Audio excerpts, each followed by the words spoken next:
Hey guys, Gray here. And you all voted and you chose Jessica Cruz. So, what I have here is the rare Funko Soda Pop figure of Jessica Cruz DC comic Bombshell. She's actually from Volume 2, The Allies. Do you know what I love? The fact that they actually have her dressed as a cop is one of the most best parts. And she has her own custom lantern in this universe.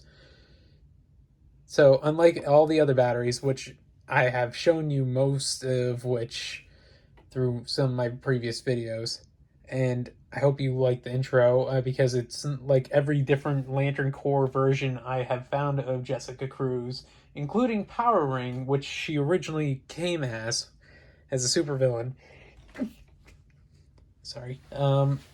But she has a little stop sign she's making out of her ring. It's adorable. Like, and this is rare to find, by the way. It's hard to find and has a little smile, everything. It even has little handcuffs right here on the belt.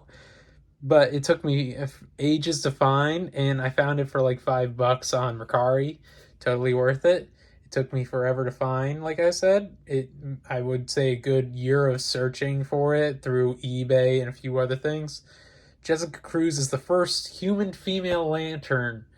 And no, she isn't the first female lantern. There have been dozens of female lanterns throughout the ages. Arisia, Kat Matsui, and many, many, many, many more. Boudica. Boudica is another one, and that is like at the top of my head. But Jessica Cruz, originally she had so much fear that she was chosen as a Power Ring villain because she witnessed her friends get murdered in front of her. The only downside is that she's not that stable when you put her on any surface because of the shoes. It doesn't really have any. It's basically like giant blocks on her feet. But I love that the fact that they made it look like little boots just by making bending them a little bit.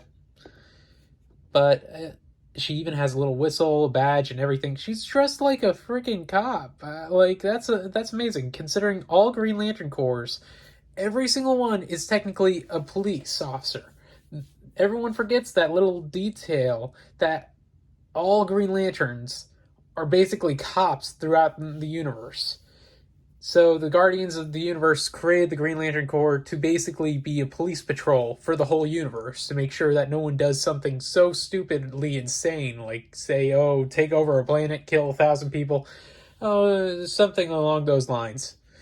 Pretty smart idea, actually, to come up with, considering like you made the world's greatest power energy source and found a way to utilize it just so you could create a core to save people in that kind of scenario. But the Guardians kind of take it too far every now and again. And honestly, I love Jessica Cruz.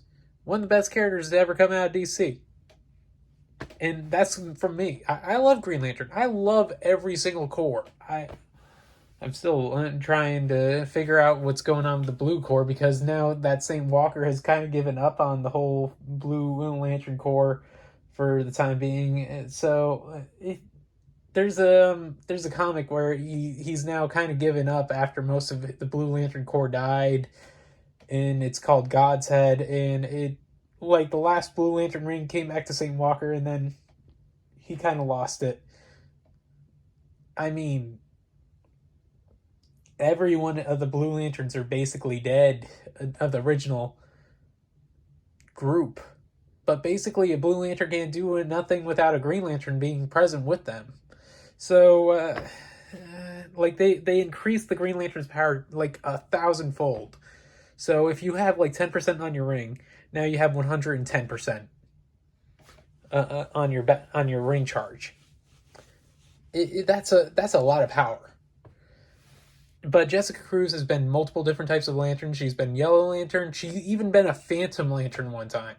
And like in which case is like one of the coolest lanterns ever. Villain, by the way, though, is the guy that Frank, the main Phantom Lantern. You don't have to recharge the battery ever. Voltrum actually gave Frank the ring, which was a bad idea. Number one, it has its own oath and all that. I'll do another video on that eventually one day. But it showed Jessica that she is actually worthy of being a Green Lantern because it shows who you are deep down. So Jessica was going through a time period where she was confused, but now, like years and years later on throughout the series, she has now joined Sinestro and then joined Green Lantern back and forth. It's kind of a weird storylining situation. 2021, she turned into a Sinestro Corps member. But yeah, I love this figure. It has little earrings, it has the little smile, has the eye details, it has every detail. Even has like a little Green Lantern symbol on the belt buckle, if anyone can see that. But yeah, it has the stripes. It's like a basic normal police uniform for female cops, plus the fact that you made it look like a police uniform from the World War II era, and you put Green Lantern everywhere on it. That's amazing. But yeah, I'll digress. It's 100% worth it. If you ever get a chance, I would totally recommend buying her, because like I said, she has her own battery that's custom to her. No one else has like the same battery, which is amazing. Like there's multiple different versions of Green Lantern batteries throughout the ages, but no one has one that looks like it's from the action, other than Alan Scott has one that looks like it was man-made during the World War II era. But yeah, like I said, if anyone's looking, totally go for it. It's worth it. The only downside is the stability. That's about it, which you could easily do by, say, putting it in a right case. But yeah, and the reason it's so hard to find is that it comes in mystery cans, and most people tend to throw those out when they buy them. So downside there. But yeah, I would totally recommend this. I hope you guys like the video. Subscribe. Have a nice day. Bye.